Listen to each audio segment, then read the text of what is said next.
All right, we're waiting for a few people to show up. Today, I'm not going to be doing it with bright lights and everything. Kind of relaxing today. And we're going to be talking about how to get low-income fast. I've made a lot of different videos about getting fast housing, but, I just got a new data manual, an HMIS data manual that it's about 325 pages, and we're going to talk about what that means for a lot of you. So before we get started, just want to let you know there's a chat window. If you're on a laptop or if you're on the desktop, you can chat with me. Also, the video will be maybe 30 minutes, an hour. You might want to bookmark this. Most people don't want to sit here and listen to me talk for an hour, so you can always go back to it. And for those of you that like everything articulated quickly, watch the beginning of the video and forget about the second half, because the second half of the video is me rambling and talking about different things, and an opportunity for you to get to know me. That's kind of how it goes. So right now, it looks like we got about 7 people joining us. So I think there's a lot of people that have questions. Also, look, if you have questions about normal things, hold off with about 10 minutes, at least 8, and then I'll start addressing those questions. So, and I promised I would bring the star of the show. Now, most of you know I'm a cat lover, right? So I'm going to bring out Big Papa's, and he's a big one, trust me. Come on. Come on, Big Papa's. Come on. He's big. This is Big Bear. He's a mix of Maine Coons, and he's around 35 pounds and 32 inches long. And yeah, you can't hold on to him very long. So maybe he'll come back and visit us. But yeah, he's a big guy. Most of the neighborhood cats don't want to take him on because he's twice as big as your average household cat. So, all right. With that being said, y'all seen the star of the show. Hopefully you like cats or dogs and stuff like that. I make that incorporated. That is a part of what I talk about because that's what's important to me. Why would you want to do a job where you hated not being able to talk about things you love? So, all right. So let's get down to the meat of this. I want you guys to go into the chat window. I'm going to give you the link to the FY 2020 HMIS manual. They don't issue these very often, and they certainly don't publish it for the public. So let me get these treats out of the way. Otherwise, he will go after me the whole time. All right, Pops, come on. Come on, Bear. All right, so let me copy that link in there, and then you grab this link, and then y'all can follow along as we go.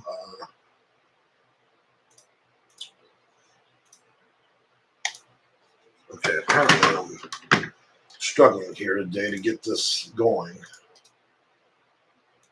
Copy and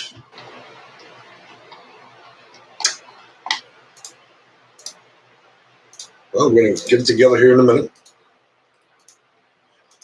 All right, I finally got it in there. So the PDF, and this is going to be 235 pages of pure glory. Let me tell you why it's pure glory. Most of you know that I give you HUD director reports. I'll also actually give you the whole entire manuals for these housing authorities. It's kind of like throwing gas on them to light them on fire because it really does make them pissed off. They do not like this. They would prefer you read the little pamphlet and that you follow whatever bullshit they like to tell you. But I actually give you the manuals and the rules they have to play by. This is the definitive guide. It doesn't get any better than this. So. Moving on from that, again, guys, hold up on the questions. I want you guys to join me, I believe, on page 10. Take a look, and of course, Big Pops is going to try to drive us crazy while we do this. Come on, Bears. You got to stop now. I'm recording. Come on, Papa.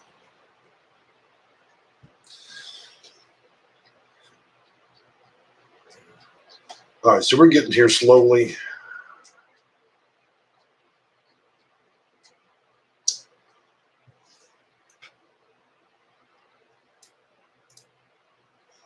All right, guys, so now we can finally get started. I'll tell you what, we're off to a very rough start with this video. Come on, Bear, stop, please stop.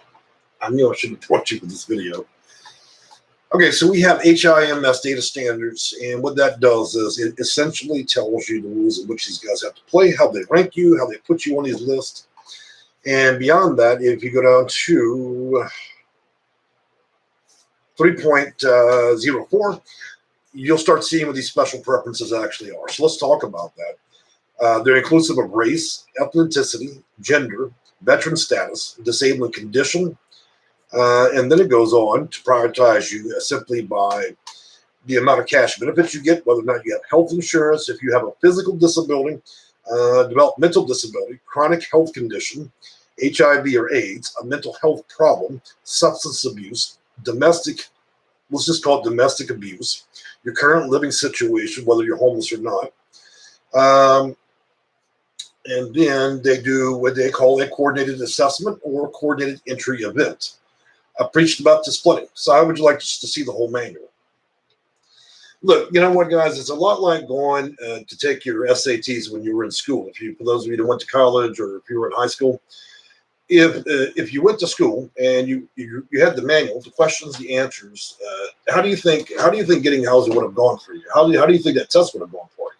So that's what I'm giving you.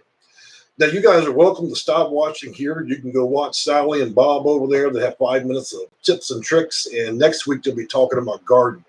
This channel is about Section 8 consulting. I own the company. I own the website. This is what I do for 20 years.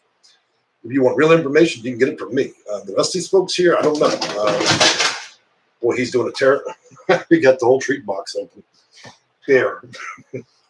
So we've got a mess to clean up now. So there's about 10 pounds of treats on the floor for the cat.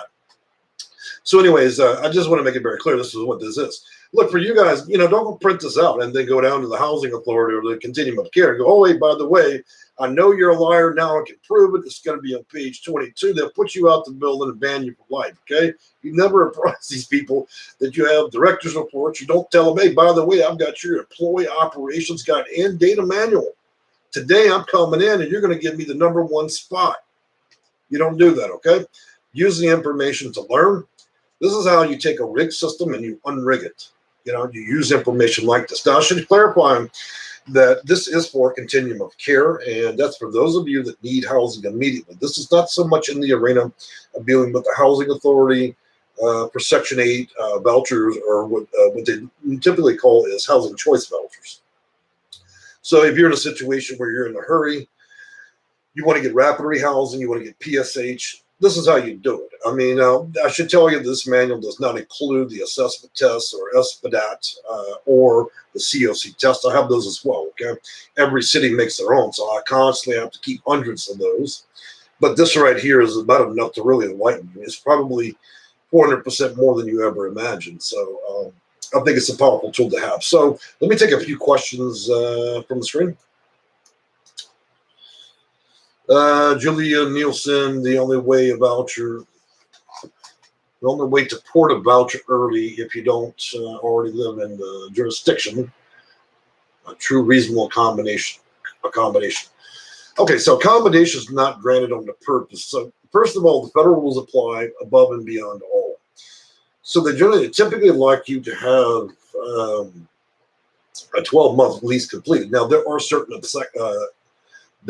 situations when that could be changed if you're under threat under certain situations, but it's a very narrow definition of how that would send you out of the county to a different area. I'm not suggesting that we could port you across the country to Hawaii. It's certainly possible. You're talking about really locking in and manipulating how the federal regulations work, which, that's what I do. I look for loopholes, and that's what I pretty much send you guys through, is a tiny little loophole. Moving on to the next question. Love that big bear cat. Yeah, he's like, that big cat of mine. When I first got him, he was a real big one. For those of you that just jumped in, we're talking about a big cat. That's about 35 pounds. And no, I didn't overfeed it. It actually eats normal cat food, but everybody in the neighborhood feeds the giant cat. That's the problem. They're feeding him tortillas, steak, who knows? That's why he's gotten so big. But getting back to the main point.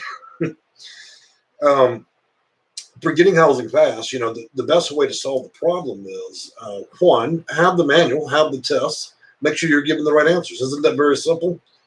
If you don't know what you're doing, hire a consultant. I mean, what's the other advice you're going to take? You're going to go to Google. Well, I'm already there. You type in Section 8, you're going to get a few different results. You've got people there on Google that would like for you to enter your Social Security, driver's license, give them a payment, and then you never hear from them again. I just talked to a lady today. She got burned for $4,500. A lot of you guys think that you can go into a Fix-It-All.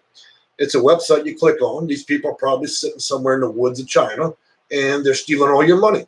And you think you're actually entering your name and your address and your information, your social security, and you think that they're mass shooting those applications to every housing authority in your state or your county. No, they're not. All those sites that are being advertised all over Google, it's nothing but a scam. You guys are falling for it every day. And the other issue I see is you got a lot of these supposed consultants. You know what? Besides myself issuing the actual data manuals, operation guides, and all that, I've yet to see any of these guys produce any of it. There's a fellow that sells books. I was talking to a client today. He said, "Oh yeah, I bought the book," and his suggestion was we go down to the housing authority and then bring them a pizza and some pop. Let me tell you how well that's going to go for you. First of all, they're going to take the pizza, send you out the building. Number two, they can give a damn about whether or not they're going to rank you high. Bringing a box of chicken or a pizza to a housing authority is stupid. That is not advice, okay? If you don't understand how these people are going to prioritize you, bringing chicken and being friends with the housing authority is not going to do shit for you. See, this guy's writing books and you guys are buying it. Please stop, okay?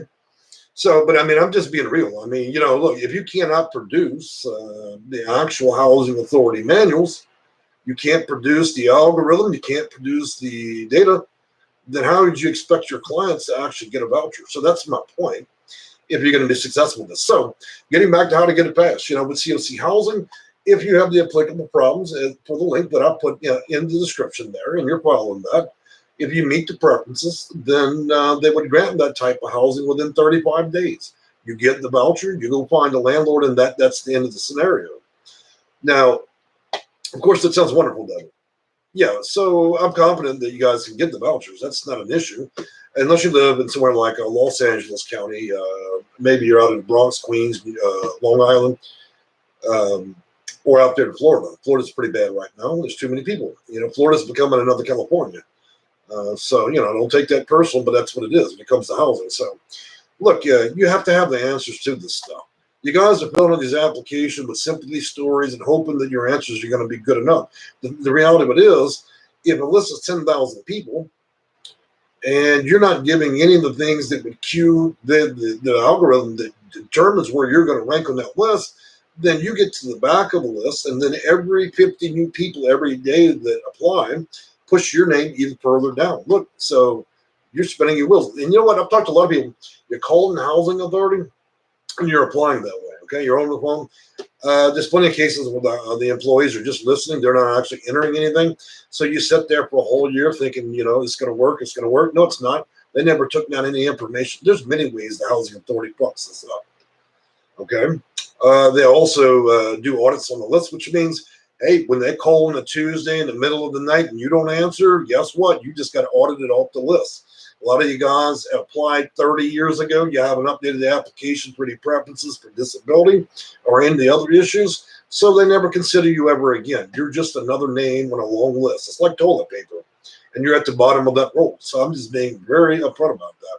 So besides that, I'll tell you what, let me give y'all another link here. This is going to be the entire operational manual, and I'm looking up real quick. Let's see. This is going to be HCB. This is 475 pages of pure glory. This is exactly what they train their people with. Okay? If you want to see what they train their people with, let's take a look at it. So I'm going to put the link in the chat, if I can find it here real quick. And it's in there. Check it out. 475 pages. That is every rule articulated under Title 24 federal regulation. Anything that they would suggest that would be contrary to how that legislation was written in that manual would be contrary to the truth. If you have that, then you know all the answers, okay? So I'm not, like I said, I'm not suggesting that my 20-year career is all based on one manual. It's not. Every housing authority plays the games a little bit different. If you look up Nan and McKay on the internet, you'll find out they're a subcontractor to the United States government, and they write all the manuals for all the housing authorities, the rules, the rule books. So what do you think I've been doing for the last 20 years? Collecting all their manuals. Simple. Hey, if you want to play, like I said, if you want to play the game with them, just make sure you're as smart as them or better. And that's what I've always told you guys when you set up with consults with me. I level that to people. This is not tips and tricks, okay? I actually read the manuals. I know precisely how they're going to rank you. I know how they're going to do it before they do it. So that's the whole point of, of having these consults. For those of you, like I said, if you're just joining, this is what I do for a living, and I have been doing it for a long time, 6 years on YouTube. And if I didn't know what I was doing, every comment on every video, all 200 of them, would be filled with angry people. But they're not. They're filled with people that have appreciated. You know how many people over the years, about 8,000 people I put in housing. You know how many people come back to the channel and say, you know what, I got ripped off? Not a single incident. Not once. Not once have I ever had a charge back from a customer. So, but you know, you got lots of options out there. Like I said, there's a lot of talking heads on YouTube that don't know anything, and then you can go on Google and you can take advice from those articles. And so you have Witness News, they write an article, and then 10 more people copy that. They kind of like rework it. All the same garbage. 15 years, same article, respawn a million ways, to the point that the information in the articles you're reading on Google are so meaningless and so useless, you'll never actually get any useful information out of it. If you don't believe me, type in how to get low-income housing and read the bullshit on those articles. And you tell me, come back to the channel, look it up, come back to me and tell me if they tell you anything that you would have found, that a 3-year-old wouldn't have found out. That is to summarize the entirety of what Google does. People writing garbage articles about how to get this and how to get that, Section 8, low-income housing, and all this stuff, and all of it's garbage. Not even close to reality. Not once did they ever mention Title 24. Never do they mention any federal regulation. None of it. If you question any of these experts that are writing these books and stuff, they couldn't tell you a fraction of what I know, much less have a library of 13,000 manuals. Okay? They don't have any director's reports. I've got suitcases of them. What do they have? Well, I guess you just have to trust them. It's just talking lips. They don't really actually have anything to back anything they're saying. So anyways, let's move on to talking about a few things that you guys are probably curious about. I'm looking to get rental assistance and stay in my home. So, okay, what you want to do there, and that's going to be Portia Fox, that's called ERAP, okay, Emergency Rental Assistance Program. And that was issued under the Trump administration and the Biden administration. And I think they put in, I think it was 40 billion. So what you need to do is type in ERAP, and then the next 2 words should be the city and state name, and then file for that program. If you don't know how to do it, then, you know, y'all guys are always welcome to consult with me. I'm not very expensive. I've changed a lot of lives. People pay me $45 for 20 minutes of my time, and 93% of the time, these people end up getting housing, okay? I've done it long enough where it's not strenuous. I understand what needs to be done. I've called nearly every housing authority in the country. Before I even call you guys, I actually pull out their manuals, the entire manuals, everything. Data manuals, all of it, refresh myself on it and read it. Any title legislation that's come out, I just got hit with 1,600 pages when the new president came in. I sat there tirelessly over a day or two and reread it about 5 times to ensure that I would have a fine understanding of how the rules would be applicable. So, moving on from that. So, let's see what else y'all have in here.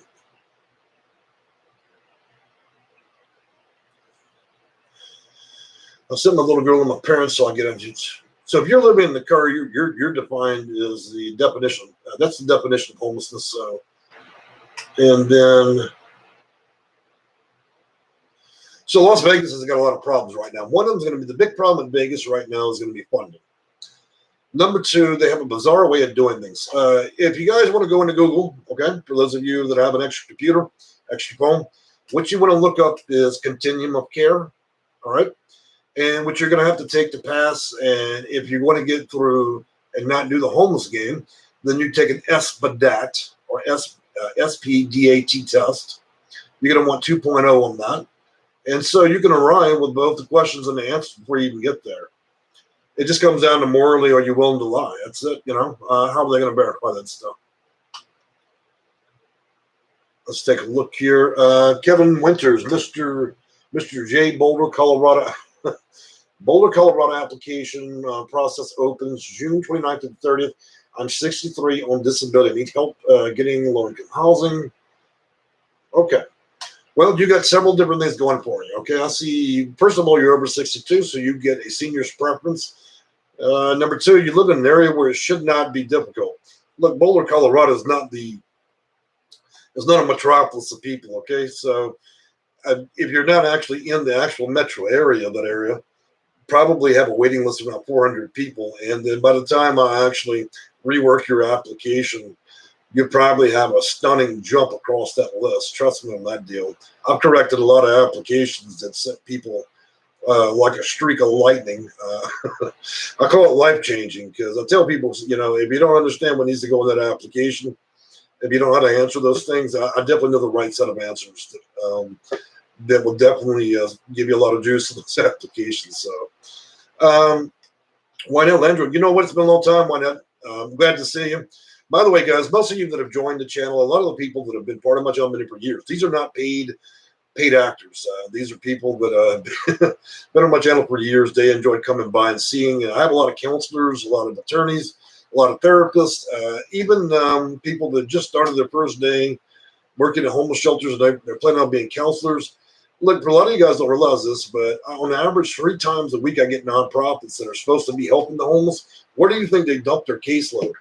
I just had a nonprofit out of California dump 20 cases on me. Why? Because the young lady they hired, fresh out of school, she knows how to actually write a name and a phone number and take the client's information. That's the extent of her ability. Okay, so you know how well that's going to go for all those desperate people that think she's a fucking expert. So they had no other option to contract it out to me.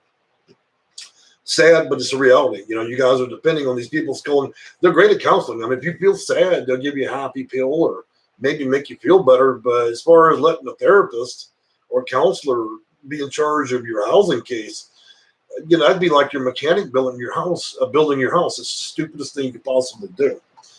All right, so Tony Day, I need help with Georgia. How much do you charge? So I charge $45. It doesn't change for that. I charge $45 for about 20 minutes. State of Georgia. So I'm guessing you're somewhere in DeKalb, Augusta, or one of those areas. So yeah. By the way, guys, I will give you all the link real quick. Let's see.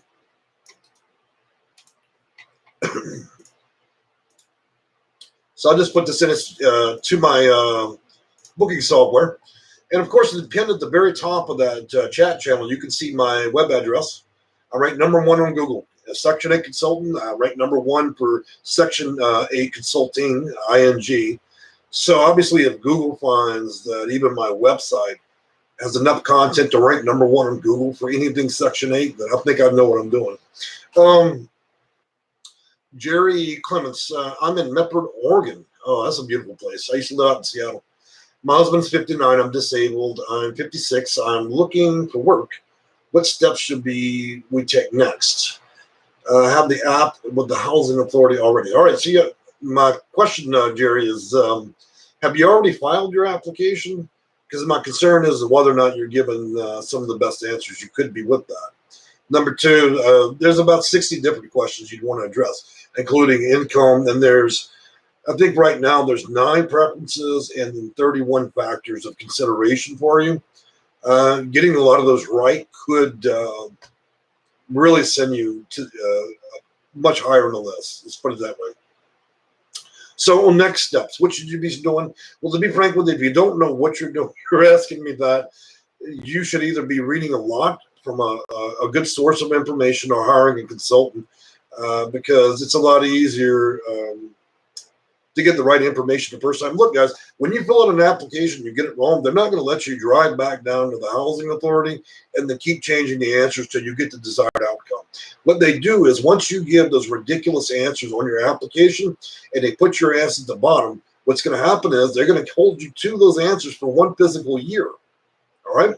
There is no going back and crying about it later. And so let me give you an example. I talked to a client this morning, and she allowed them to fill it out with her being present. They entered no preferences. They didn't put her disability, did not put her children's disabilities, none of it. That was a cheap attempt at just sending that woman straight to the bottom of the list, and they will call her in 2059. You know what I'm saying? About 40 years from now. So you cannot trust that anything's being done correctly if you don't have it as a matter of record. So you got to guys that quit calling and doing applications by phone because you don't know if they're entering anything. And here's the deal.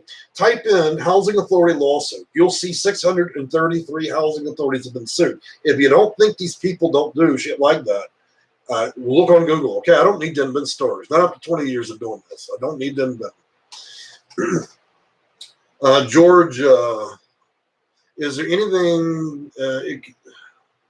George, I need that question to be a little bit more specific, my friend. Oh, I see. You did write some more information. Hello. I have. Let's see. I like 6. So you have 6 family members. You got elderly, disabled. New York. Oh boy. My grandma's been homeless for like 18 months living in his car. Okay, so New York can be a complicated situation. You have 63 social organizations that are all attempting to deal with that stuff. So for your uncle sleeping in the car, he would immediately, depending on the situation, get RRH, PSH, and that would be through HAS. All right, we both know that. As far as you guys, look, it's New York. As long that's a wait, unless we can get to one of the smaller counties. Now you might be able to get HBR, which is the emergency vouchers just issued by the Biden administration. They've issued 70,000 of them, but I've warned you guys that the people that work at housing authorities tend to give them to the friends and family, their pets, the birds, and whoever else before anybody else is considered. So let's take a look here. I got to move this over. Take a look. Hi, I really need some help. I'm in Southern California. I've tried so many housing applications, waiting lists, renting a room. Okay, so we kind of keep going in circles with the applying part with everybody. Look, guys, if I'm providing you with the manuals, 200 and 300 pages, these, if you take a job at the housing authority, you show up, hi, my name's Bob. Today I'm starting my first day. I'm going to be writing vouchers for low-income people. You know what Bob does? He reads a manual that tells him what he needs to do and the rules he has to play by. Look, guys, if I'm providing you these manuals, where you can see the questions, the answers, and what you need to do and say. It comes down to whether or not you're willing to lie, whether or not you meet the criteria that they're requesting. That's what it comes down to. I mean, these are not tips and tricks, people. This is how the federal law and regulation is written. So that's what it comes to. You guys are filling out your own applications. You have no idea what you're filling in. I mean, besides asking for your name, your birth date, and all that, you guys are, you're simply not giving some of the right answers to this stuff. And I have a lot of concern with that. I'll give you a good example. I had a college-educated woman, retired. She's, intelligent woman. She filled out the application using all of her intelligence. After reviewing that application, she screwed it up so badly that there was likely no chance, probably in 15 years, of getting it. We had to go back and adjust a lot of that. Why? Because the questions in housing authority applications are designed to do very specific things. Some of them are asked in such a way to make you ashamed to give an honest answer, okay? If you don't think there are people out here that it's their job to write out questions in a very clever way to affect you in a mental way where you would be ashamed of answering something and thus you don't score, or they write it in such a way where you feel like it's not applicable when it is. And then the third is it's a lot like those college questions where you're never quite sure, but you pretty much think that it doesn't apply to you. And that's how y'all fail the whole damn thing every time, because y'all think a lot of these questions don't apply to you. And it's those questions where you're being driven away from, you're convinced mentally that, oh, no, that's probably not me. That's that question that can raise you 10, 20% of the list. And I see you guys repeatedly fuck up these applications, okay? Over and over and over. But the parts you get right are the parts that never matter. Like, what's your name? Where do you live? Who cares about that? That's not going to give you a single preference on a waiting list. Oh, by the way, guys, if you don't like adult language, it is what it is. I'm not going to change how that goes. I have to be able to talk with everybody. I've got people that just got out of prison. I've got people that are street people, homeless people, educated people. So if you don't like my tone or my attitude or the way that I communicate the message, then that's too bad. Like I said, you can go buy a book and bring a pizza to the housing authority, or you can take it from me. Most people who've decided that, they didn't want to hear it the way that I was delivering it, went out there, looked around and said, oh, shit, I just burned the only bridge I have to actually getting housing. The guy was right. So, but anyways, I always like doing my videos my way. All right, let's take a look here. Barbara C. Hi, I really need some help. I'm in Southern California. I tried so many housing application waiting lists. Okay, so I think I kind of addressed that, Barbara. I think, Barbara, the best thing for you is updating the application to, you might actually have problems that you don't think are problems, and that could also lower your ranking. If we can get some of those preferences on the application, likely would beef it up a little bit. Smiley face. I'm in Covington, Louisiana. Well, congratulations, my friend. I'm from Baton Rouge, and I haven't lived there in 20 years, 25 years, but I know where you're at. So I believe he says, man, y'all kicking these questions out so fast, I'm not able to keep up.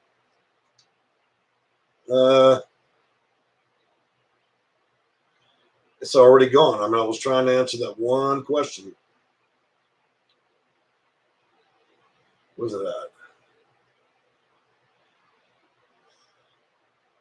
Covington, Louisiana. Tony Day, I'm in Newark, Georgia, and my brother's in Covington. Okay, we fully understand that.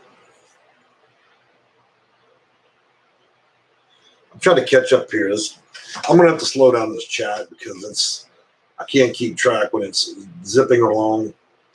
Here we go. All right, smiley face, Covington, Louisiana. I've been in disability since 2010, never been able to even apply for Section 8 housing. The lists were never open, was entered into the system. Well, let me tell you something. Sometimes I have to tell you this, guys. Of course, waiting lists will always be closed in the big cities. Sometimes they close for 10, 15 years. Look, when a state has 400 counties, every county has its own housing authority. So you get in your car and you drive to the next county.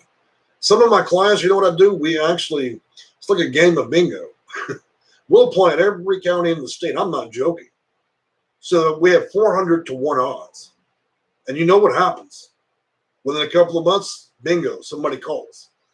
It's about having those right answers, and don't relegate yourself to one county. Now, unless you're elderly, you have family there, or you just can't be moved. But here's the deal. You can sit there and you can suffer through it and wait to 15 years for it to reopen the list, or we can take you 30 minutes over the next county. So I'd encourage you guys to consider things that are outside of the box. Okay, Tony Brown, I'm from New York. I live in Hampton, VA. I'm a senior 64. You got the right age and place. Fill out an application for Section 8. Yeah, they do have Section 8 for seniors. That's called Section 202, Section 504, and there's actually about 8 other sections, subsections, and titles. And so these subsections are going to be a federal regulation under Title 24, but yes, they do. Also, Section 811 will be applicable in that situation, depending on your case. So, Jerry Clemens, yes, correct.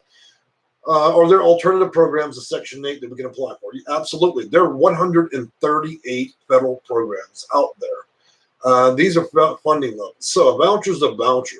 But a voucher, let's just pretend like it's a ticket to a baseball game. That one voucher has a string, and it's attached. That string, there are 138 strings attached to it. 138 federal piggy banks. And depending on your problem, you see how that works? Actually, that's a really good example. You're holding a voucher, and so my clients that have a lot of preferences, which means they have a lot of strings going out to all these federal programs. What happens is when their name comes up, they're already high on the list. Whichever string gets pulled first is where they go. So it doesn't matter. It just means that VA, WA, HOPWA, Section 811, Section 504, Section 202, PSH, RRH, any one of those programs could be the hot number for you. You see what I'm saying? Now, for those of you that are just simply low income and nothing else, you have no strings to your voucher. You're not even attracted to the U.S. government. You have zero preferences. So what you have is a voucher attached to nothing, and then as new people enter the system, you just get pushed into nowhere. In other words, you're never going to get called, period. If it's been 15 years, then give it another 15. So that's what I tell you guys. Look, if it tells you you need one eyeball, one finger, and one leg, that's what said. They said that, and I'm not joking about this. If it says you need these specific things, okay, it doesn't have to be that, but then if you don't, then we'll have it. Wouldn't the logical step to be probably to create the problem? A lot of my clients might not be that crazy or blind, but by the time we get done with it, If that's what it takes to boost them the extra 20%, then maybe it's time to go see the shittiest optometrist in town that says that you're partially blind. Do you understand what that means? If you don't have the problem, then you damn well better get it. That's what it means. So, you have to stack these preferences up and get as many as you can. And yeah, well, and another thing I got to tell you guys, a lot of you turn your nose. Well, I wouldn't want to be immoral, unethical. Do you think getting a housing choice voucher from the housing authority is ethical? Do you think the people that are there are being ethical? Do you think anybody's even telling the truth to you? Do you think that this is rigged? Do you think that housing authority employees sell these vouchers? And then the whole time you want to be a good Christian woman? Good luck with that, because where you're going to be is on a sidewalk, because best wishes will buy you a strip of the sidewalk.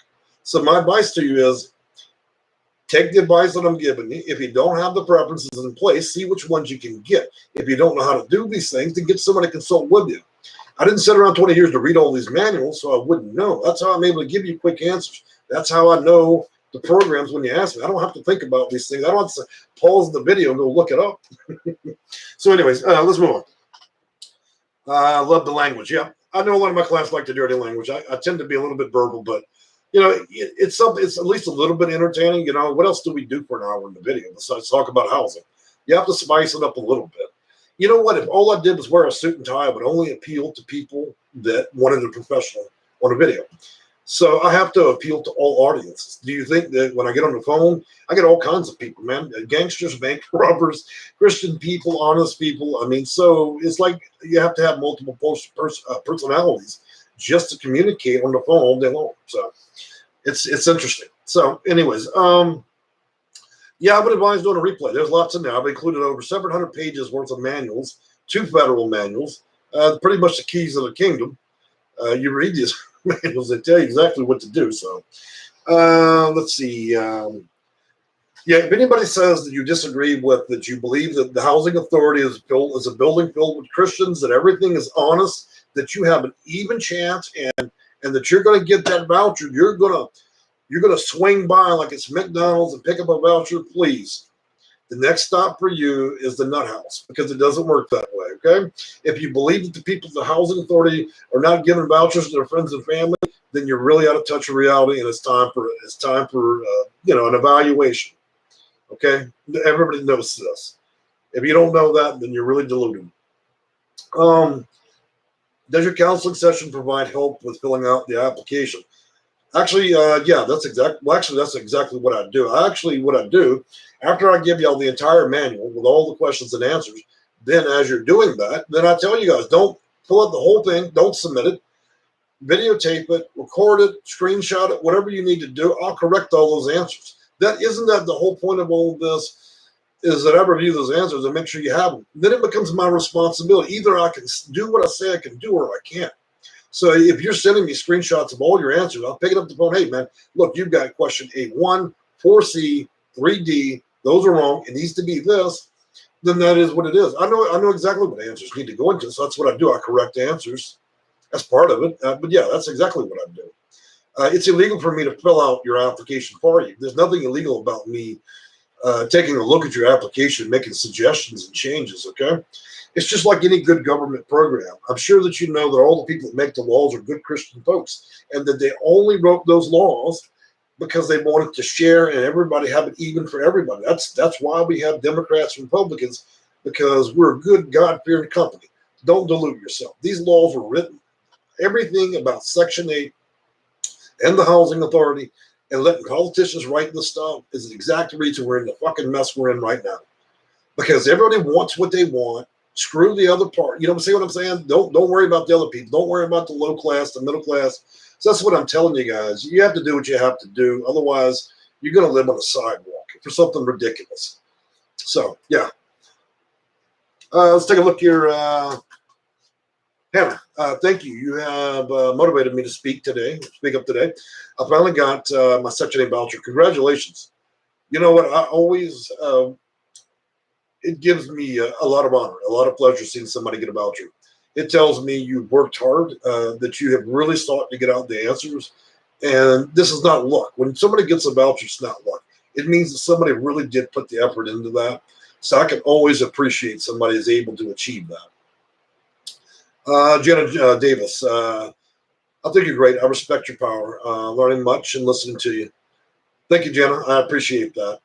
I learned, when I was younger, I was like a lot of young people. I didn't, every time I talk to people, I try to cater to them. I don't do that anymore. As a grown man, you eventually, as a human being, learn that if you want to communicate with people, just communicate. And that's what I do in my videos. Too many people get on YouTube that curate everything. It's almost like talking to a rubber doll. The opening statement of the video is, would you please subscribe and touch every button?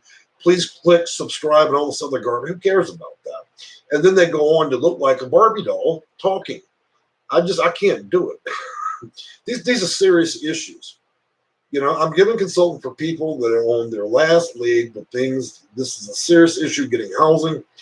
And I wouldn't do it if I didn't know what I was doing, because you're really playing with somebody's life and their livelihood and their ability to have a place to live. And if you don't know what the hell you're doing, that's a very serious thing. So, yeah, but I enjoy talking to people. All right, so Lady Leo, my county had an opening for the waiting list a year ago. I attached my proof of homelessness from the county housing workers, still nothing. Okay, so they probably referred you back to BOSS or BOS system. And then what they do is they put you into the HIMS algorithm. You get with me and I'll give you that algorithm. It basically tells you exactly where you're going to be on that little list. So that's the Homeless Information Management System. And so I have the whole system guide for that. And it pretty much tells you who gets to go where and for what reason. So it doesn't get any more clear than that. So, but to be clear about that, after you take an assessment, so they do a pre-qualifier where you talk with them, and then that's really what I call a disqualifier. After you do that, you take an assessment, and you have a score that's entered in the HIMS system. Once it's entered in the HIMS system, then they can take up to 35, even 60 days to make a determination. Then it's voted by the board, if they have a board at the COC or Housing Authority, and then your case is approved or disapproved. And it really does contingent on what you've said. So yeah, I would give that a minute. I wouldn't rush that. Portia Fox, Tony Brown, consulted with this guy and talked to a vet representative with the American Red Cross. They called me back today. Okay, well, Fox, sounds like if you're doing that, you're going to be what they call HUD VASH. And we all know what that is. Well, we don't all know, but for those of you who are veterans, it's called HUD VASH. And they do both COC and also Section 8 vouchers. They give you high priority at 100, I think it's 125% over the line. So in other words, they can pay over. They actually overpay the landlord to have you. So yeah, I understand what you're talking about. I'll consult with you tomorrow. Good. Oh, you are? Okay. Well, I haven't checked the list today. I know a lot of people booked midday, a stunning number of people. So I have to save my voice. So I'm looking forward to it too. This is, I do these videos mainly for my seniors because they're budget conscious.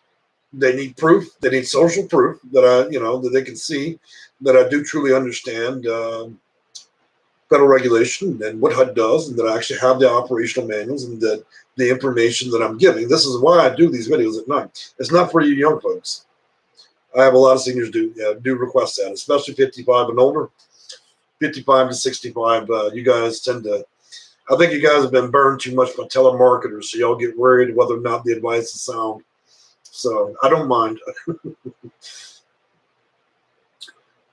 Okay, so we've covered quite a bit. Let's take a look at the time. 44 minutes, Jesus. I think we're doing pretty good. So I'm going to look out for more questions here. Anybody else has got anything there? Then so far, okay. Well, I think I'm going to be transitioning to live videos. I enjoy them more.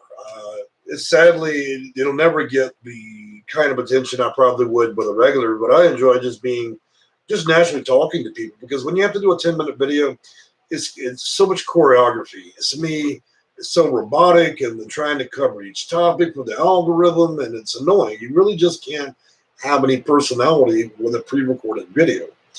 You know, and now that I have 4K camera, $400 audio system, and the one thing I've got not mastered, as y'all can see, is the lighting. I probably spent $1,200 and I still cannot figure out lighting. Anybody here that's an expert with cameras and lighting, please contact me because it's driving me wild. I have replaced everything else, including the lighting, and I just can't figure it out. Jerry, I'm waiting for my unemployment check to be able to do a consultation. I understand. I know a lot of you guys are on fixed incomes. I want to tell you something, you guys. Look, you know, I know my consulting is 20 minutes. A lot of you guys I've spent over an hour with, and I've never charged y'all an additional penny. Another thing a lot of you guys are not aware of. On the 6 years I was on YouTube, I only charged 5 years I did it free, okay? In the 20-year span that I've been doing this, 14 of those years, I never charged one red cent, which means I gave advice to people on my personal time, personal phone, probably over 8,000 or 9,000 people. So anybody that wants to consider the fact of a consulting fee, there has to be some gratitude in the amount of work and time and effort that I put into this. And it's not so I have a clever background with a beautiful background and all this other stuff that a lot of YouTube creators do. I'm not worried about that. I invest my time in getting you guys the right information. That's the most important thing. It's a lot to keep up with. Every week and every month, the HUD makes new federal regulations. It's constantly keeping up. How, you know, and if I can't get you vouchers, then why even have a YouTube channel? Why even have section8consulting.com? So the minute it's not successful, then it's time to retire. I intend on doing this a long time. Okay, so let's take a look. Hannah, you are so honest. I love it. Yeah, you know what? It comes easily, actually. Think about this. You know, most of my clientele is low income. And unfortunately, with low income comes a lot of mental illness. About 60% of my clients suffer from mental illness, which is not a problem. But at the same time, I've had a lot of people get pretty rough on the phone with me, you know, and a lot of things have happened. You get people paranoid, schizophrenic, bipolar. So you're right. I have to be truly honest with people because I deal with a lot of people that cannot handle anything but honesty. I deal with people that every word that comes out of my mouth on that phone may be their last opportunity to get a housing, or they may go out and try to take their life. In 2020, 6 people told me very clearly if it didn't work out, that this would be their last few days of earth. So for you guys to think that I take this responsibility lightly, you're crazy. I don't take it lightly. Most nights it's hard to sleep. Recently, I had a lot of seniors call me with pets being put out in their home. Let me tell you something. I take the whole thing with pets very seriously. It's heartbreaking to the point that it'll bring you to tears. So the job that I do is very serious. You know, I can't think of a more important thing to do other than maybe be a doctor. It's so much more than just talking to people about housing. For some people, it means a lot, the difference between life and death. For others, being tormented. Seniors rotting away in homeless shelters. I can tell you stories that would horrify you, that would anger you to the core of who you are. So why do I do it? Because who the hell else wants to do it? That's the point. Who else is even trying? That's the crazy part. You got people that make 5-10 minute videos. They don't care. They're talking about a bunch of bullshit that they have no idea, no manuals, no nothing. This is 8 steps to be in a Section 8. How to get Section 8. You read all 8 steps. It's complete horseshit. You know, all that so they can earn 1 nickel for each time you press an ad. So, you know, I take the responsibility seriously. Quite serious. Can't tell you. Jerry, I appreciate the $1.99. Now, I want to warn you guys, anytime you spend money, when you buy a membership to the channel, which is a few dollars, or you spend money in this chat window, that supports the cats that I rescue. And I've got 21 of them, okay? I don't just care about people and seniors and the disabled. I also care about animals. So I guess I'm a big-hearted person. So that $1.99 probably paid for the treats that Big Pops there dumped over in the early video. If y'all guys didn't get to see Big Pops earlier, let's see if he's still here. Pops, come here. He ate so much he's passed out on the carpet. So, yeah, he dumped over one of those big 32-ounce treat buckets in the middle of my video. So that's crazy. Okay, so Oh, Hannah, yeah, they don't pick up the phone. So if y'all go back about a year ago, when the pandemic started, you'll see a profanity-laced video where I challenged every housing authority in America to pick up their phone because it was insane. They were receiving trillions of dollars of money, but none of these housing authorities were doing anything with it. They had time to buy the newest HP computers, install chandeliers, hors d'oeuvres for everybody's refreshment, the hottest new grade of paper for the printers, maybe even nail polish, paid the maintenance man $200 an hour, but couldn't pick up the fucking telephone to help one person. That is the system we deal with in America. The housing authority, which is run by the county, which is funded by the state that receives it from the feds, and then they hire the worst shit on the planet to work in the building. I'm not joking. Would not be that strange for you to see Billy at the Taco Bell window at noon, and then at 3 o'clock, he's the person in charge of your case at the housing authority. Take you down to the housing authority in New York and New Jersey, where they hand out vouchers like they're Christmas gifts, pass them out in the neighborhood. Bob, the maintenance man, walks in the housing authority. Well, I've got a cousin's got drug problems. Can I get a voucher? He's got it by noon. That is the type of shit that goes on inside of this housing. If you don't think it's real, man, it happens every day. Miss Fudge that runs HUD in Washington, D.C., the actual HUD.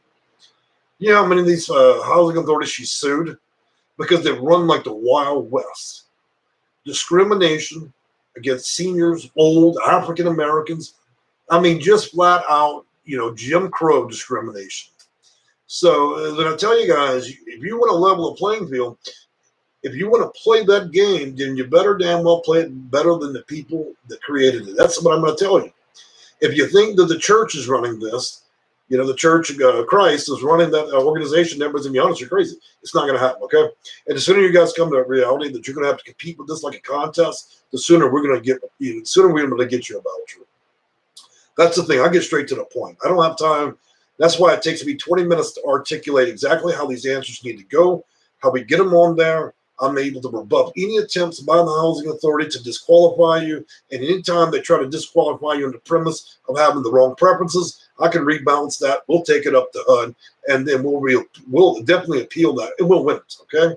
And anytime they get out of line, they want to give lip service, threaten, or discriminate, you know what? I have a whole campaign package full of things to turn that housing authority inside out and just make it a nightmare, okay? There's lots of remedies. I've had 20 years of ways to dream up how to make it miserable for those people. I also want to make it clear that not every housing authority in America is run badly. There's plenty on the Upper West Coast that are run professionally or have professionals working there. But there are a lot of cities that it's not that case. The smaller the city, the crazier shit that goes on in those buildings. Like I said, these are ordinary people that are manning these housing authorities, and they make and break what happens on a computer. So, sorry about the rant, but it's just reality. I just had to bring y'all to it. It's not an organized system. Again, the game is rigged. How to play the game. Of course, that's going to be that's going to be the channel motto. If you want to play the game, then you better learn to play it better than the people that made it. I think that's what I should put as the motto of my website as well. Let's play games, because that's what I look at. Look, let me tell you something. If it wasn't a game, then what the hell is it? What is it really? What kind of game takes you?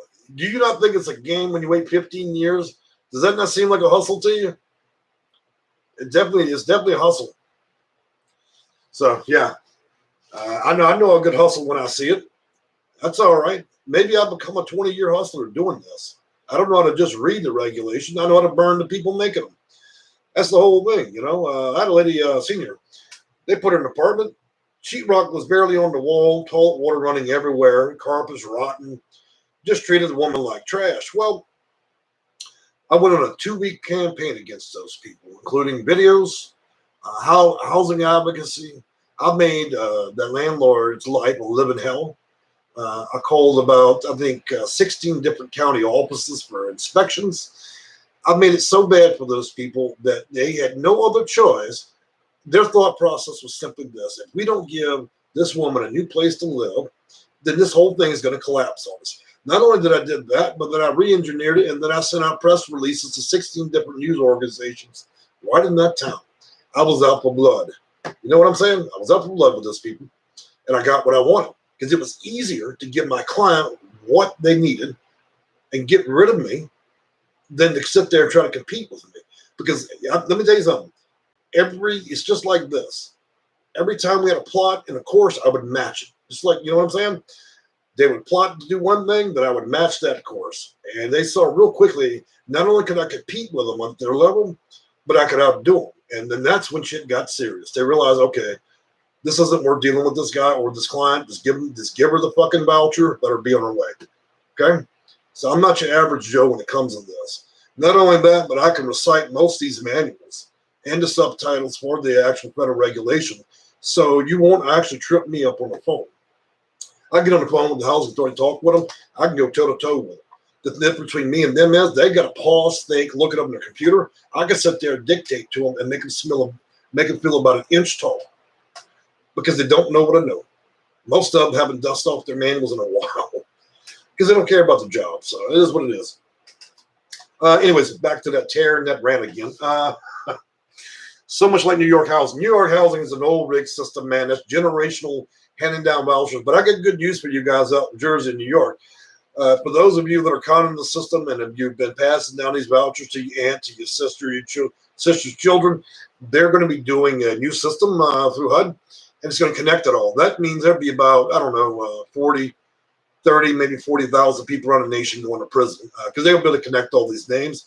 They'll figure out that these have been generational vouchers, and there's going to be a lot of people stuck on the sidewalk, lots of people going to Riker Island, and then you're going to get the new type of housing. It's called federal housing, the federal PIN. And don't worry, they provide housing, hot cot, food, and everything. You pay nothing. It's the best voucher in town. They're going to put your ass in the federal penitentiary. And to be honest with you, that's the reason nobody can get housing in New York and New Jersey. It's because of shit like that. You got people over there that are getting vouchers, that are living in brand new homes, and they're renting the vouchered home. Games, all games. I told you it's a game. Same thing in Jersey. I watch it all the time, man. Same family had the same voucher 43 years. How the fuck does that ever happen? How does a housing authority itself not know? Well, it's simple. Didn't you know that Mary Lou knew Jane over to church? That's how that shit works. So I've had to go after something out there in Jersey and also New York because over there, the game works a little bit different. It's very political. So anyways, you actually saved my life, Kathy. Kathy K says, well, Kathy, I don't know if I saved your life, but I consider it an honor if you're saying that you appreciate the help that I've given her in some way or another. To be honest with you, it's more of a privilege and an honor to be able to serve y'all, whether it's for free or not. It's always an honor. I can't think of a greater honor to be able to help people. If you can't share, if you don't trust, if you've forgotten what it means to be a human, to be able to help another man or woman, then you've forgotten who you are. When I leave this world, I will have no regrets. I'll know that I've done everything I can, including for these cats, the disabled, the homeless, and everybody else that's had to suffer through this. I have no guilt. If one day HUD in Washington decides, hey, you know what, I think we're going to arrest this guy, he's giving out too much, that's fine. I've served my debt. I've served as many people as I could get off the street. And if that means that I've got to sit in a federal jail, then that's what it means. I haven't done anything illegal, folks. I've just beat a system that's been beating y'all a lot. That's what I do. I've been beating the hell out of a system that beats y'all down a whole lot. And a lot of you don't even see it. All right, let's get on. Let's get back to some things that are going to be useful to you guys. How do I just book a 20-minute consult, only see 45-minute consult at 90? It just means that likely so many people have booked that particular day that they only have that window. Just try another day. There's no hurry there. I can't check that just right now because I'm on live. So no, you don't have to book a $90 call. That's for people, man, that just have money to blow and they want to talk for an hour, you know. So yeah. Gail Resource, hey girl, as another regular of mine, Gail, she's been a loyal supporter as well. And the kiddies are doing good. I actually brought Big Pops up. He dumped over 32 ounces of cat treats in the carpet. He's currently passed out. He's drunk on cat treats right behind the TV. I couldn't stop the video for it, but he has an eating disorder, I think, because I think we're pushing 33 pounds. I knew we had a problem when he dragged off a cheeseburger. I went to use the bathroom, cheeseburger in the bed, came back, there was 2 buns left. Look, it's no joke with this guy. He will eat anything. And it's because all the neighbors have fed him trash. And so we're having diet problems with him. I mean, I'm no thin angel either. I'm pretty big, but I mean, Big Pop's there. He's struggling. He's struggling bad, but I love him. So anyways, 3 meals and out. God, you're right. Gail, I see you said 43 years. I'm not quite sure what you meant by that. You do, guys, when I say that it's going to be a 60-year wait on the housing authority list, I'm exaggerating, okay? I don't really believe that any waiting list is that long, but we may see that in the future. George Navarro, passing down vouchers illegal. Absolutely. That's what I've been preaching about for 30 minutes. Absolutely. However, it does happen. It happens plenty. New York City alone, I think about 15,000 vouchers have been held by the same family for 20, 30, 40 years. So, yeah, it's illegal. Problem is, ain't nobody with a pair of handcuffs willing to do shit about it. So it just keeps happening. So it is what it is. I don't sell vouchers, in case y'all noticed. Well, I'd be the hottest commodity in all the U.S. If I sold vouchers, I'd have 1 million viewers by now. So anyways, this channel showed up with a recommendation to only watch one video and learn a ton. Can't wait to get your services. Totally team. Hey, look, I love to share. There's over 200 videos I've made. What else? Most of the stuff I do is shock and awe campaign. Every time they get a new manual at the housing authority, I publish it across the internet. I pretty much burn all their bridges and then give out all the little secrets and the director's reports and everything. We really do get straight to the point. The biggest problem I have is trying to teach y'all. It's hard for me to go through an operational manual with you guys. It's 800 pages, and I got to be able to articulate that quickly enough for you to be successful with your applications. You know what I'm saying? So I'm trying to condense all that information into 20 minutes or these long videos. We talk about it, but at least you get the real deal from me. It's proven. So, which states are the easiest to get Section 8? Okay, so I'm going to be very clear, and I'm going to be very judgmental about that.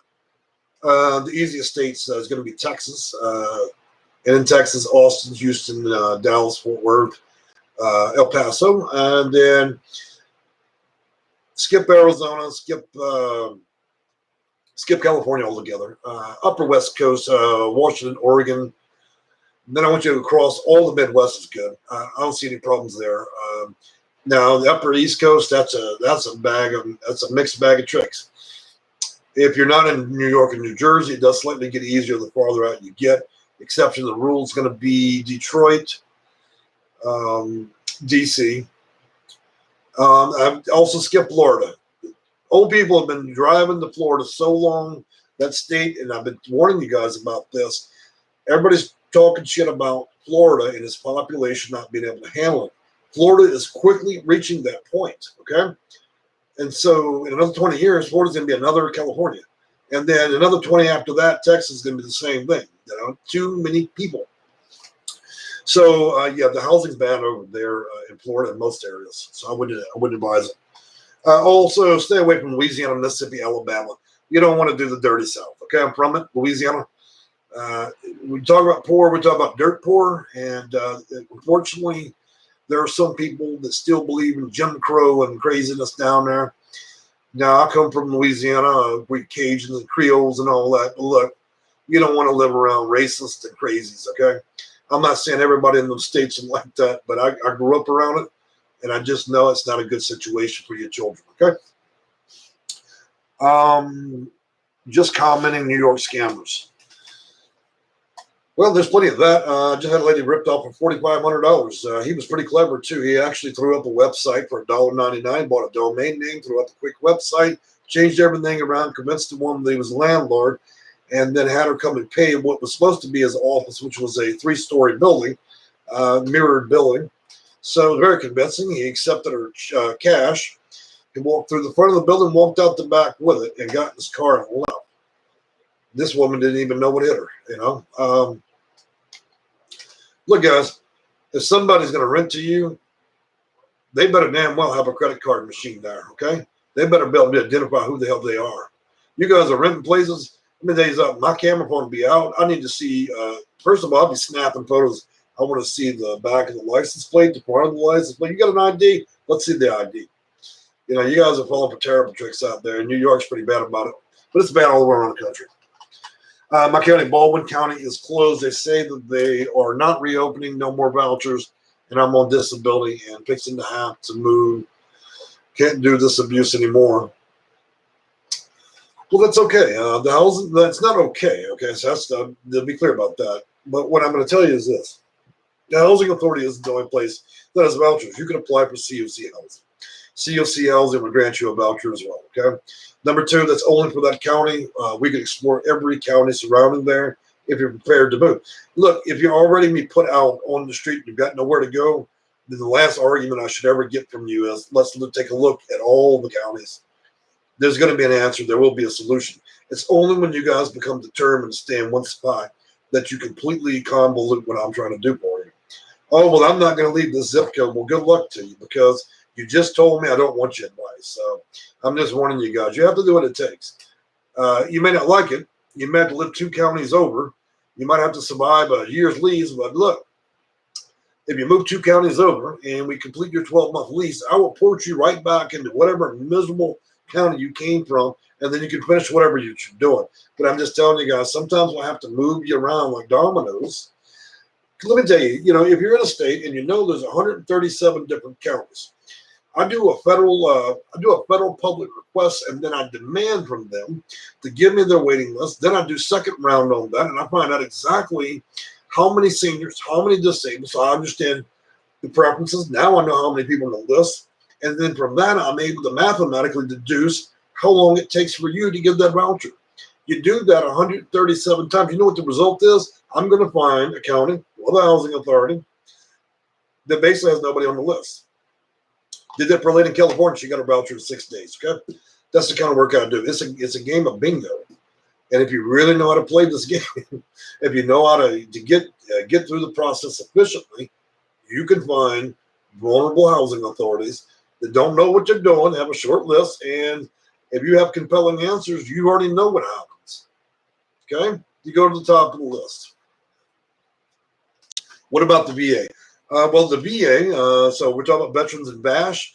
All VASH or HUD-VASH programs do run through the housing authority. There's no distinction. However, HUD-VASH does often and is represented by a government representative. However, that's only being loosely applied. A lot of housing authorities actually don't even have a representative from HUD-VASH. It's the same criteria. But you have one singular advantage with VA or HUD-VASH. You have the 9th criteria, which means that, one, your payments for housing choice voucher are much higher than anybody else's. Number 2, you're automatically prioritized by the United States government. The sad part about it is they try to put you all in COC housing more often than not, rather than the housing choice voucher. Again, it comes down to applicable answers. Are you giving the right set of answers in such a way that would push them to would force them in a position to house you in the situation you want?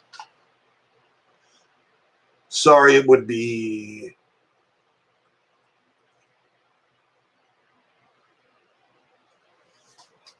Okay, we're moving. From VA, Virginia. Okay. So you want to move from a tough situation to an impossible one. I don't see how that's going to work out.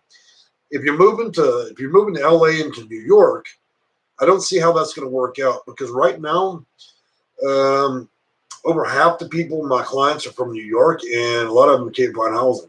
I'm having to port them apart. I'm having to port those guys as far away as Pennsylvania. And you want to move there right now? I don't see how that's going to work out. Maybe I'm wrong. Maybe you want to go up to upper New York or something, but I don't see that working out at all. Torrey Brown, no, I mean Hampton, BA. I'm sorry. All right, that's what I was going to say. I've never heard anybody pushing to go to New York right now. All right, Julia Nelson, do you advise on how to get a 2-bedroom for a single female? Well, Julie, it comes down to one clever game. A situation in where you have a seeing, hearing, feeling, breathing, walking, or mobility issue. We accentuate that problem through a free clinic, and then we readdress them as you need a care worker. They pay for the care worker. Then we can compel them under American Disability Acts, ADA laws, and then I can force them into giving you one. Also, it comes in complimentary with a care or aid worker. So it's actually more than you're asking for. You know, it comes down to this, guys. I know the rules they have to play by. All I got to do is back them in the corner, and then they have no other choice. They can bitch all they want. They can get upset. They can go, you know what? That's the only person who's been able to make us do that. Exactly that, because I'm good at what I do. So it's not the first time that I dealt with the housing authority got really super pissed off that I was able to articulate these federal regulations, and they had no other way to deal with it other than compliance. Or I call up Washington, D.C. HUD. We get a federal, because when they work in HUD and D.C., they are federal agents, okay? So by the very nature of the job, then we get on speakerphone. Do you think the housing authority, which is a state or county office, is going to give lip service to the feds? No. Do you think the housing authority is going to do some double talk with HUD itself that makes the rules? No. So that's what I do, is I don't tell them that the agent's on the phone. I put us on speakerphone. Then I wind their ass up real tight so they say some shit they shouldn't, and then I click the button. So as you can see how they're talking to my client?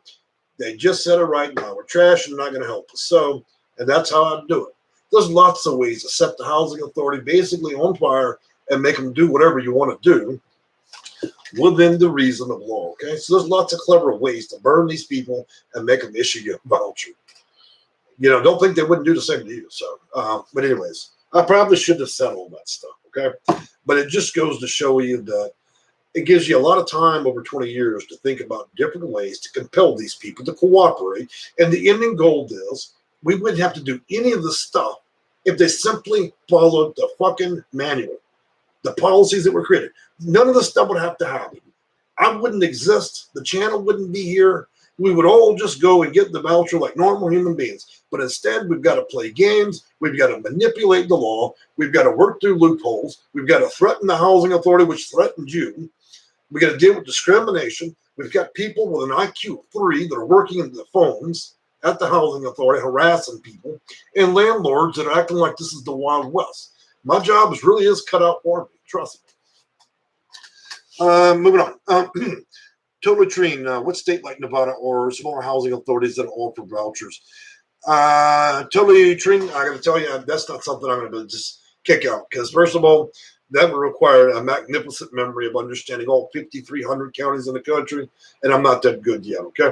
I usually focus my memory on memorizing manuals rather than counties. You might want to reach out to me to get that information. Also, I can give you federal search database for that, and then you can take a look for yourself, and then all you have to do is cross-reference that demographics, which in other words, you're able to determine how many people, what age, and population for the county. And congratulations on that, because that's a clever way of thinking about it. Now you're starting to think like me. If I wanted to engineer a county to see if a housing authority had a weakness and a short list, I would certainly look at its age and population demographics and then look at its population. That would, if it said that at 13% seniors, then I already know with the client that I would have an easy time compelling them to give a voucher based on preferences. So a lot of this is reverse engineering. Oh, God, my voice is getting tired. So, you know, we have to wrap it up, folks. This has been a very, very long video. 27 people. That's pretty decent little find. I didn't think I knew I wasn't going to be popular like Paris Hilton or something, but I'll take 27 people. So anyways, let's take a look. You recommended downloading the application or picking up application at the HUD office. I would recommend the downloading. Remember one thing, guys. You need to keep a digital record of anything you're doing. You communicate with the housing authority, the phone is not okay. Okay, the worker showing up at the house talking, that's just talk. That's not okay. I need you to have digital records of everything. If you don't have a confirmation of anything you're doing, then you're not on any list, okay? It's a game. You know, that's the whole thing. So please make sure you do it. If you're going to pick up a paper application, you need to send that certified mail with a signature. Look, I've seen housing authorities do so many shady fucking things with this stuff. Oh, we never got you. We're so sorry you waited 19 years. Would you like a fresh application? You know, and you're 92. You got to take that stuff seriously. So I realize it is a certain level of exaggeration, but some of these stories are actually very true. Oh, no problem, Tori. Appreciate having you. Sonia, good to see you, girl. Glad to have you in here. Penny Russell, thank you for what you do. Jerry Clemens, you've been more helpful. Thank you for your help. I'm trying to give the answers that everybody needs and the best way I can. Look, guys, before I start wrapping this up, because my voice is starting to get go down a little bit, and I've got a lot of people to talk to tomorrow, and I don't want my voice to go out. We need an hour and 15 minutes. I'm going to give you all a link real quick. Let's see.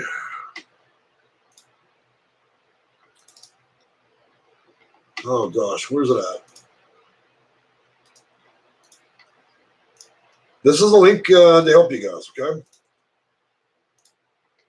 It's just like a link to AA. When you're tired of doing it yourself, when you're tired of roaming around Google, when you're tired of listening to crazy people on YouTube, when you're tired of waiting on a waiting list, then you have my number, okay? You have a link. You know how to reach me. I need no introduction. None. Not on YouTube, not on Google. My presence is widely known around this country. 200 landlords, over 10,000 people I've dealt with. I don't sell salad shooters. I don't need to do any introductions with that. I either can provide the service or I cannot. I don't sell books. I don't make videos about tips and tricks and any of that. I provide you guys with the manuals. I correct the assessments that you guys do. I correct the applications. I follow the federal regulations, the federal rules, Title 24, and either we get you housing or we don't. As simple as that. So when you guys have wore yourself out and you're tired of reading for a week and watching videos until your eyeballs pop out, $45 can be quite life-changing. The last lady sat in the shelter for 9 months. And I asked her, I said, why did you wait so long to do the consult? I know she'd been talking to me. Oh, well, I couldn't afford it. And then I asked her, well, what are you spending your money on? Oh, well, I get Starbucks. 9 months. She lost 9 months of her life to live in basically in a ditch shelter, because she prefers $6 Starbucks. In 6 days, she could have had that fee. Even a lousy bum with mud in his hair rolling in a ditch could collect $45 panhandling in a single day. I got lots of homeless people could. So let me give you some advice, man. Watch the videos, learn as much as you can. I get that. Everybody wants to be fair in the prize. But if you really want to do it the right way, if you want the result that you're looking for, that you're imagining, make no mistakes. You're not going to learn 20 years of what I know overnight. So, anyways, I'm not pushing anybody for appointments. That's strictly up to y'all. But I'm here if you need me. And so I think we're going to wrap this up, guys. I'm getting pretty tired. I've enjoyed talking with all of y'all. And I think we'll probably do it again Sunday. And I want to let you guys know one more thing. I'm opening an eBay store. Now, this is purely for fun. It has nothing to do with the challenge, letting you know. I've been very busy. And I wanted to supplement my income, and I thought I'd do that. Clearly, if I was a greedy man, I would do consults 9 hours a day. I don't. I only do it a half a day. I only take a limited number, 4 or 5 a day. That's it. Okay? That speaks to who I am. If I wanted to do this to make a whole lot of money, I would have consults every 20 minutes from 9 to 5. I don't do that. I actually just take the consults from 8 a.m. to about 11, and then I move on with my life. Okay? So that tells you right there. I do this because I want to do it, not because it's profitable. There's nothing funny about sitting on the phone and listening to an 80-year-old woman in tears crying because she's been put on the street. There's nothing amusing about that. I don't care what kind of scammer you are and trying to play with people's lives and pretend you're a consultant. You take a few of those calls, it might just change your life, because there's a lot of fools out here giving advice. But if you really want to sit on the phone and scam people for money and try to give them bad bullshit advice, I would not get into what I do, because it will pull at your heart. Trust me. When you've got to sit there and you've got to rescue people every single day, some of which that are prepared to take their own life if they can't get housing, some that see no other way. So I take this responsibility as seriously as anybody could possibly do it.